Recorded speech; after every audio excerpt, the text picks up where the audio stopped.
accepted millions of dollars in foundation donations from countries where being gay is an offense punishable by prison or death, my administration will speak out against the oppression of women, gays, and people of different beliefs.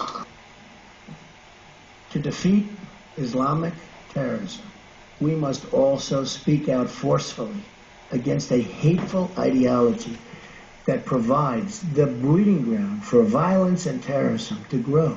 Common thread linking the major Islamic terrorist attacks that have recently occurred on our soil, 9/11,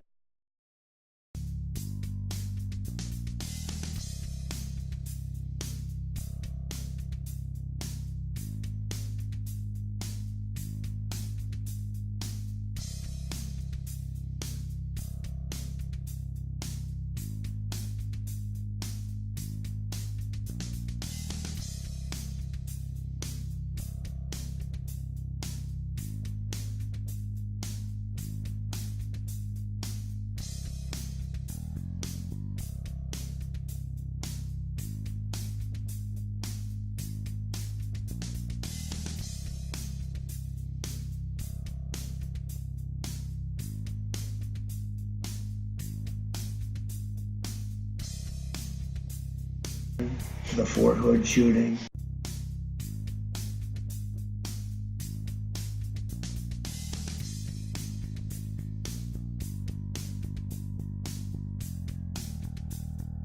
the Boston bombing,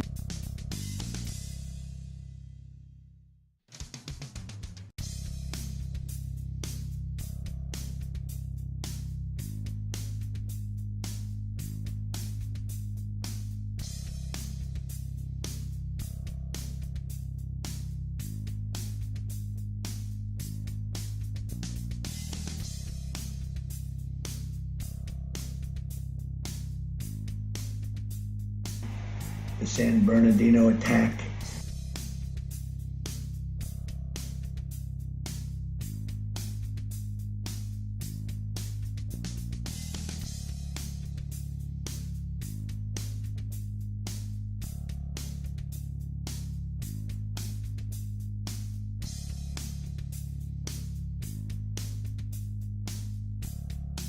Orlando attack. His name is listed on the .com website in the cast section for this video, listed as a club patron.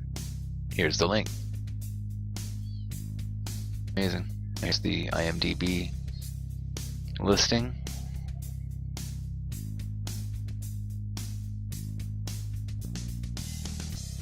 There's him.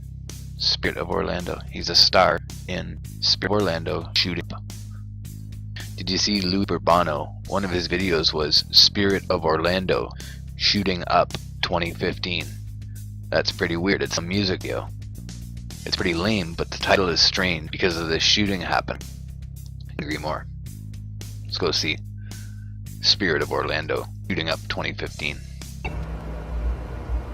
Swing the pendulum to absolute liberalism in every sphere, and then you let it go and let it swing to the other side so that you can get exactly what you want.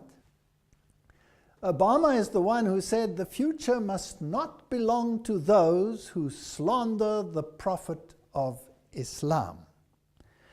Now, if you look at the web pages, there's so much conjecture as to whether the man was perhaps a clandestine Muslim. And there are pictures of his ring, which tends to be Islamic, and there are pictures of him in Islamic dress, and many, many statements to this effect. And if you look at the administration, many high officials are of the Muslim faith. So it seems as if America was being taken away from its Christian roots and swung in another direction. But prophecy said that the second beast, the United States of America, would implement legislation that would further the first beast, which is Catholicism. And therefore it must be a Christian nation bringing about Christian legislation. And here you had Obama taking the mindset in a totally opposite direction. This is a brilliant Hegelian dialectic. Whether he knew about what he was doing, Whether he did it consciously or whether he did it subconsciously is irrelevant. The fact of the matter is, this is what has happened. I believe, of course, that the insider elite is pretty clued up as to what the agenda is, but nevertheless, one can leave open the option that they might have done it unknowingly. But this was the legacy. And now, with the Trump administration, we are going to probably see the pendulum swing. Catholic Herald, Obama calls for world leaders to heed Pope Francis's message. The President of the United States said he wants fellow world leaders to reflect on Pope Francis' encyclical talking about the environment. So you have this dichotomy of thought. On the one hand, you have this movement towards a totally different religious system, and on the other hand, you have this underpinning of the papal system. And under his leadership, you had the visit of Pope Francis, where he went through the entire procedure, almost like a president of the world being inaugurated, speaking from the balcony, which is a step higher than any of the presidents have done. So you have this dichotomy of thought. You have, on the one hand, the appearance that it's moving in this direction, and on the other hand, the realities of the laws that it's moving in another direction. And then you had the two opponents. You had the one standing for the principles of the right, the other one standing for the principles on the left, and it was a vicious campaign. Now, is this a dialectic, a Hegelian dialectic? Is this a game of good cop, bad cop, or two ideologies which are to undergo pendulum swing? Well, let's have a look at some of the facts without judging any of the individuals and see whether we can come up with some form of conclusion. Here we have the famous supper, the so-called charity supper that takes place just before the election, where you have the Archbishop of New York, who always is the head of the Knights of Malta in America, where he has this meal with the candidates that are to be elected for president. And you can see the jovial nature. This is church and state at its best. And the two of them smiling next to Cardinal Dolan. Now it's interesting when you look at the actions of these individuals, you also get this idea of this dialectic. I mean, if you take the Cardinal, for example, the papacy will make one statement, a very conservative statement, let's say with regard to whatever, lifestyle choices or contraception. The papacy will make one statement, and the people who are supposed to live it out will do exactly the opposite. So you're confused. You're thinking, why are the Jesuits and the Knights of Malta doing the exact opposite of what the papacy has just proclaimed? Why do you have this dichotomy of thought? Well, you see, in this thinking, there's this yin-yang aspect. The white aspect and the black aspect, well, they augment each other. The one cannot exist without the other, so they say, in this yin-yang philosophy. So even within the ranks of the church, you have this dichotomy of thought. Now, the two candidates, as we will see, fit the bill in every single aspect. If you go to the web pages and you look at the bloodlines of the American presidents, then it is a known fact that all the presidents that have, well, reigned in the United States have all been related. So let's have a look at what the media has to say. If all presidents are related, which of the 2017 candidates will be the next president? As it turns out, both Trump and Hillary Clinton are related to John of Gaunt, a 14th century royal. Gaunt was the first Duke of Lancaster, was the son of King Edward III. According to MyHeritage, Trump is related through his mother, Mary Ann McLeod, back to his 17th grandfather, John Beaufort, while Clinton is related through her father and the Rodham family back to the 17th great-grandmother, Joan Beaufort. The two candidates are 19th cousins, and so they both have the right bloodlines to continue this lineage. Now, that's another story as to why they should all be related, and it's fascinating that the Bible doesn't speak about the presidents of the world, it speaks about the kings of the world. And it really, over the course of history, hasn't mattered which of the candidates has won, because the candidates have always both been in the same bloodlines. Here are the American presidential bloodlines. Here's another page that explains this. Did you know all 44 US presidents have carried European royal bloodlines into office? 34 have been genetic descendants of just one person, Charlemagne, the brutal 8th century king of the Franks. Now, that's a fascinating story, because Charlemagne is, of course, the one who was crowned emperor of the Roman Empire, the new Roman Empire, and the Pope was crowning him whilst his kingdom was falling apart. So he's a symbol of this unity of the world under one leadership, the papacy. And then if we go to Edward III of England, in fact, the presidential candidates with the most royal genes has won every single American election. Now, it seems as if Trump and Hillary had exactly the same lineage, so it didn't really matter which one of the two won. This information comes from Burke's Peerage, which is the Bible of aristocratic genealogy based in London. Every presidential election in America since and including George Washington in 1789 to Bill Clinton has been won by the candidate with the most British and French royal genes. Of the 42 presidents to Clinton, 33 have been related to two people, Alfred the Great, King of England, and Charlemagne, the most famous monarch of France. So it goes on. 19 of them are related to England's Edward III and has 2,000 blood connections to Prince Charles. The same goes with the banking families in America. George Bush and Barbara Bush are from the same bloodline, the Pierce bloodline, which changed its name from Percy when it crossed the Atlantic. Percy is one of the aristocratic families of Britain to this day. They were involved in the gunpowder plot to blow up Parliament at the time of Guy Fawkes. Now that's even more fascinating, because that was a Jesuit plot to overthrow the Protestant government in the United States.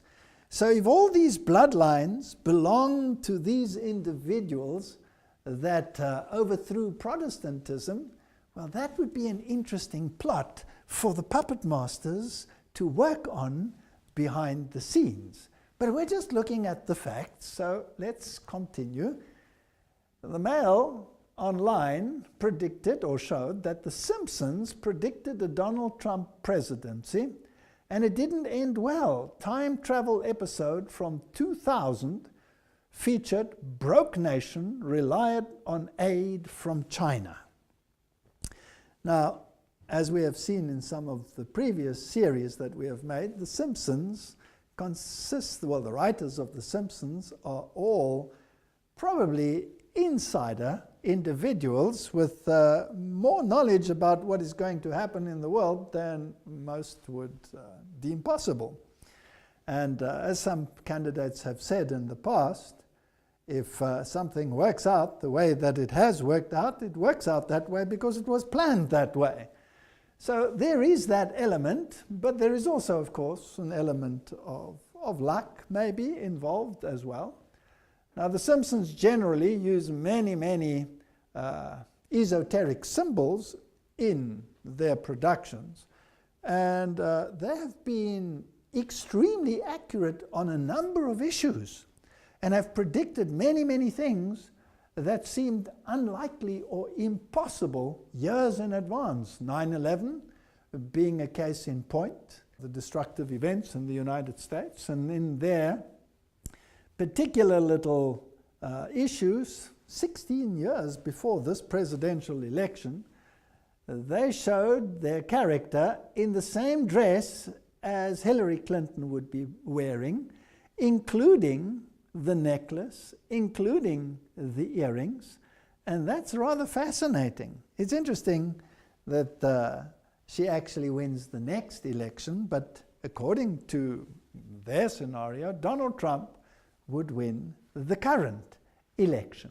So that's rather fascinating, and some of the statements and the ideologies that were contrasted there are, well, very strange to say the least.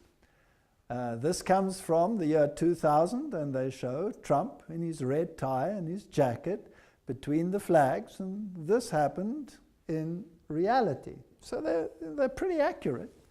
But it gets even more bizarre because they show that Trump, that's in 2000, greeting the people in Trump Towers, going down the escalator, raising his hand, and again he has the red tie and the suit on. And reality, 2015, Trump greeting the crowds, going down the escalator of Trump Towers. I mean, it's pretty accurate. It's pretty sharp. Now, whether this is pure coincidence or whether it is not is actually irrelevant. Some of the more bizarre ones, rather interesting, are the maps that we will see in a moment. And you can see their character here saying, oh no, it's actually come true. And this is the map that has been going around where they show what the distribution of the votes would be, but this is actually not quite accurate because this one was actually one that they used in the Romney campaign, so it doesn't apply to that previous one. But nevertheless, it's interesting that they show these red demographics, and of course this picture has changed in the present one, so you can not really use this one. Now let's have a look at some other facts, because what we are interested in is prophecy and not the games and the dialectics that are being played in this world. The National Catholic Reporter tells us that Mike Pence, who is going to be the Vice President of the United States, which is a very, very powerful figure, is a born-again evangelical Catholic. And the web pages in the world tell us this very thing. Now, that's somewhat of a misnomer, and a few years ago, that would not have been a possibility. To be a born-again evangelical Catholic would be considered an oxymoron. It would be impossible. In my youth, that would have been impossible. But the religious landscape has changed, and there's been such a merging of Catholicism and Protestantism that this contradiction in terms is today a common reality. So, a born-again evangelical Catholic. They say that he was a rather dedicated Catholic, Mike Pence. He was an altar boy and very dedicated. And what about Donald Trump? Well, Donald Trump attended an Ivy League school, so let's ask the Washington Post something about his background. When he was young, he went to the private Kew Forest School in Forest Hills, Queens, where his father, Frederick, a very wealthy real estate developer, was on the governing board. Behavior problems led Donald's exit from the school, at which point he was sent to New York Military Academy at the age of 13 by his parents, and who hoped the discipline of the school would channel his energy in a positive manner. He did well there and went to Fordham University, a Jesuit school in the Bronx. So Donald Trump tries to downplay his Fordham experience and rather to upplay his later experiences. And then he went to the University of Pennsylvania and studied economics for 2 years. So he did attend a Jesuit school, which is interesting and just one of the facts Now let's go back to Mike Pence again. Postmodern evangelical Catholic conservative. But Pence is also very much a creation of the last half century of American political religious life. Born and raised Catholic, he became a Catholic youth minister and reportedly wanted to be a priest. But according to interviews, Pence has given over the years, interestingly, has more recently declined to talk specifically about his spiritual evolution. While in college from 1978 to 81, he began blending his Catholicism with evangelical Protestantism. I made a commitment to Christ, Pence said. I'm a born-again evangelical Catholic. So here we have a Catholic vice president who is in a position to reach out to evangelicals. Now it's fascinating that the other side, of course, had chosen Tim Kaine as their vice president. And the two met in debate, and apparently Mike Pence was the stronger candidate in that debate, or so they say. But nevertheless, would have made any difference, because both of these are Catholic gentlemen. And let's have a look what the Harvard Divinity School tells us about Tim Kaine and Mike Pence and faith. It says that Kaine was educated at a Jesuit high school and has been influenced throughout his life by Jesuits. Often seen as progressive and open-minded in the US, he's also been called a Pope Francis Catholic. What does it mean to be a liberal Catholic reformer? Now, this is rather fascinating. So you have these high-profile Catholics as vice presidents, the one wanting to be a priest and was an altar boy, and the other one, all his training in Jesuit environments.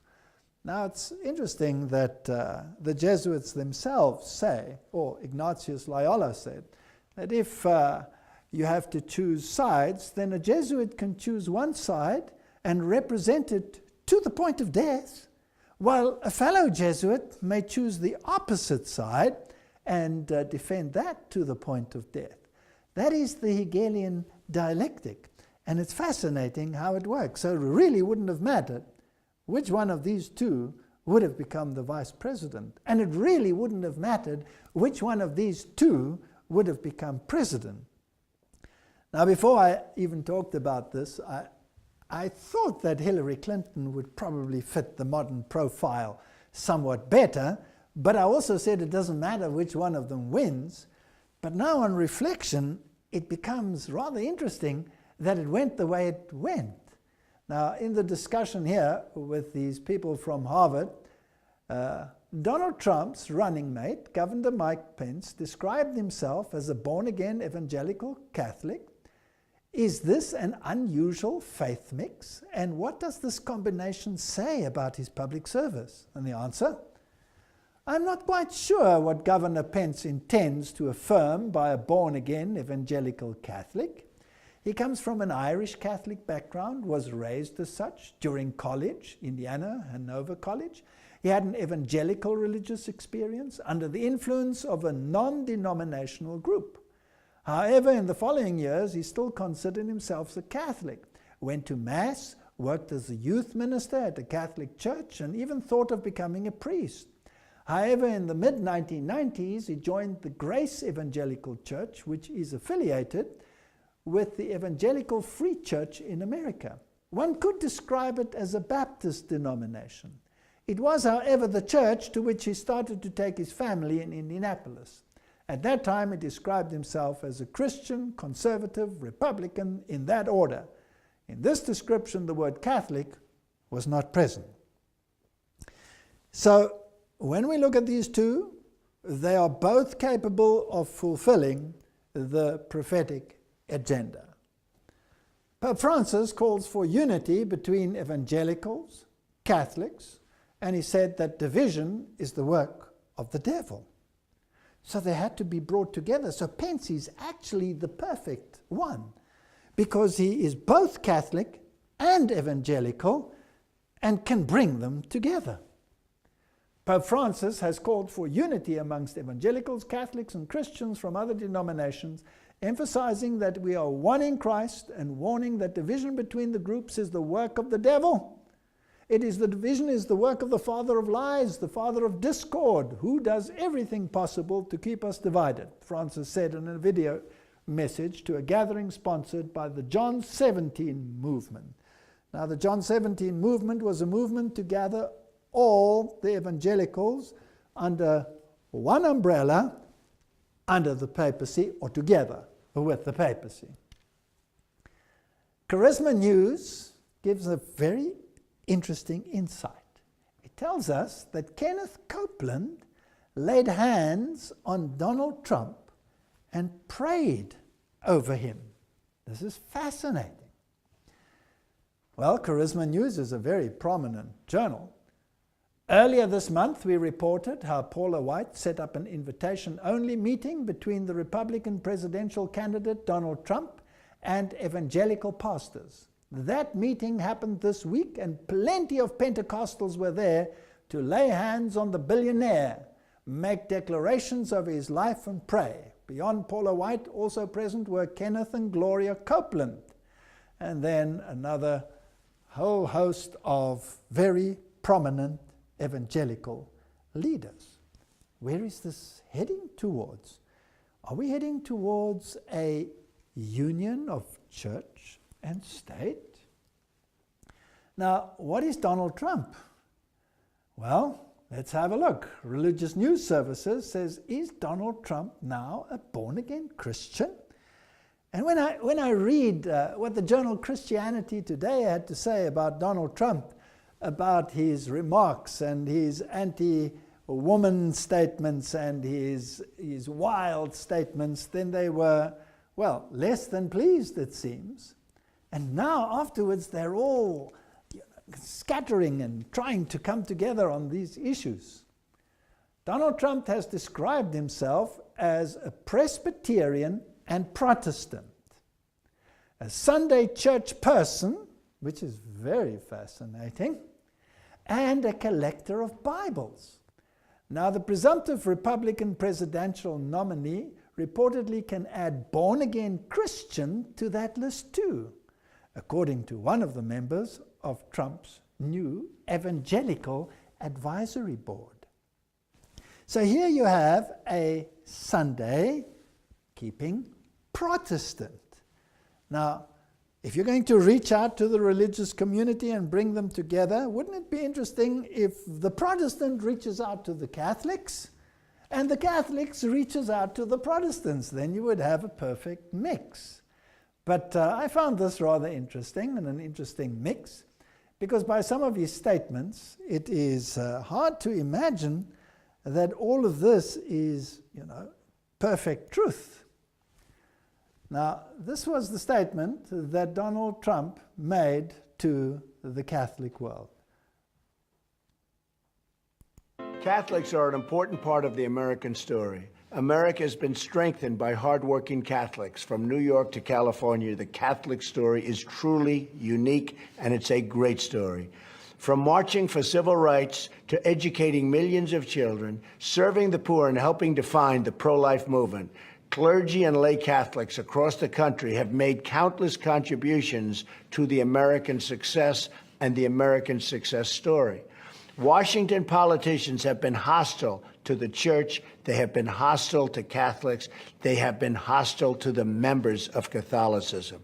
My administration will stand side by side with the American Catholics to promote the values we all share as Christians and Americans. God bless you. God bless the United States of America. We will make America great again. So there you have Donald Trump reaching out to the Catholic community. A Protestant, born again Protestant. On the other hand, you have Mike Pence, who said, I'm a Christian, conservative, and Republican in that order, and left out the little fact that he was thoroughly Catholic. Let's listen to what he had to say. Greetings, I'm Governor Mike Pence. You know, it's my honor this year to serve as the Republican nominee for Vice President of the United States with my running mate, Donald Trump. I'm grateful to be able to join you, if only by videotape, but I'm not sure how they introduce me. The introduction I prefer is pretty short. I'm a Christian, a conservative, and a Republican in that order. And really, it's as a fellow believer that I'm particularly honored to be able to address you today. I know every one of us has our own story about how we came to faith. For me, I was raised in a family where faith was important. Church on Sunday, grace before dinner. But my faith became my own when I made a personal decision to trust Jesus Christ during the spring of my freshman year in college. That night, my heart was literally broken wide, with gratitude and with joy, when I came to realize that what happened on the cross, in some small measure, actually happened for me.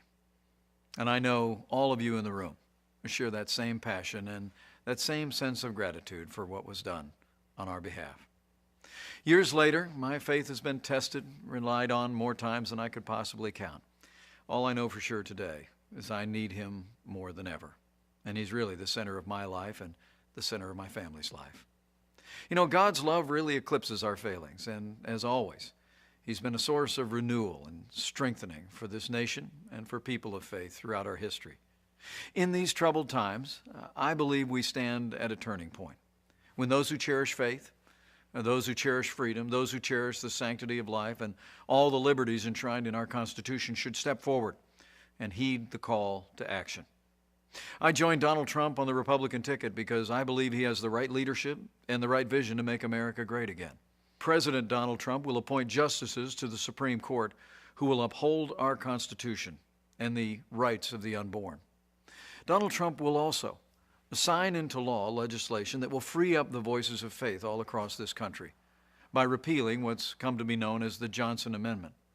The Johnson Amendment's literally been on the books since the 1950s, and it essentially threatens tax-exempt organizations and churches with losing their tax status if they speak out on important issues facing the nation from the pulpit.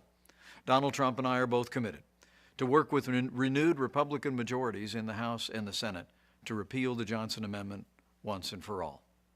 You know, the truth is that a careful study of American history has shown that the strength of our nation has come from our communities of faith. Throughout our history, it's been the voices of faith that more often than not have driven our nation to a more perfect union. It was the pulpits around the American founding that thundered against the tyranny of King George.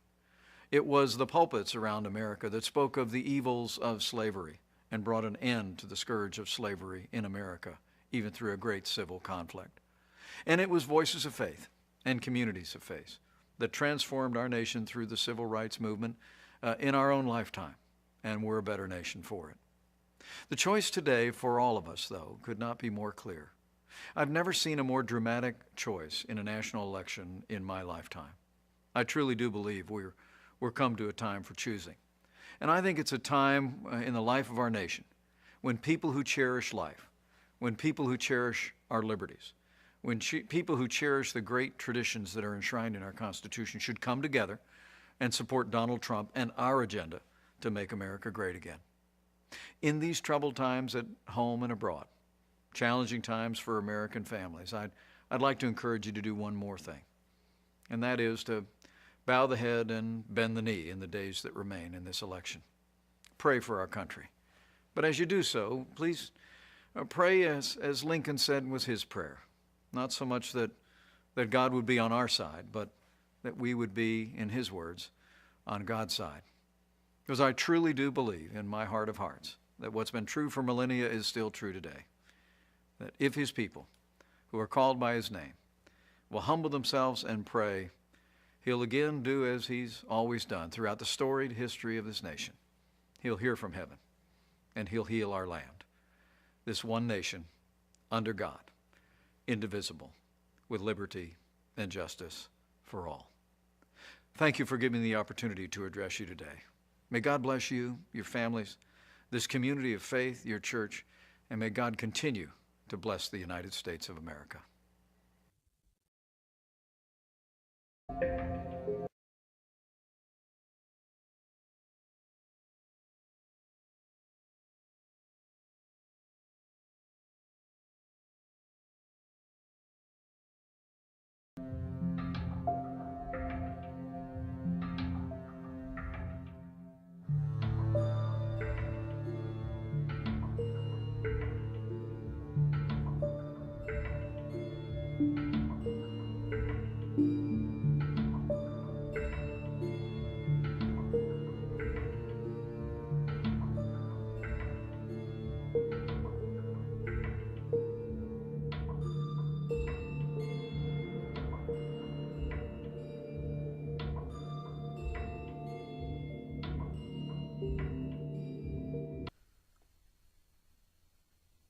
So just to briefly read.